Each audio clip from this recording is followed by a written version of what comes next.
اللہ الرحمن الرحیم۔ السلام علیکم ورحمۃ اللہ وبرکاتہ۔ Welcome to online Quran lesson.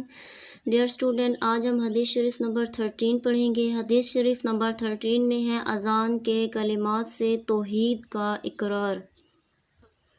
قال رسول اللہ صلی اللہ علیہ وسلم اذا سمعتم النداء فقولوا كما يقول المؤذن۔ ترجمہ ہے، رسول اللہ صلی اللہ علیہ وآلہ وسلم نے فرمایا، جب تم اذان سنو تو وہی کلمات کہو جو مؤذن کہتا ہے۔ درس نصیحت ہے، مؤذن کے لیے رسول اللہ صلی اللہ علیہ وآلہ وسلم نے مغفرت کی دعا کی ہے۔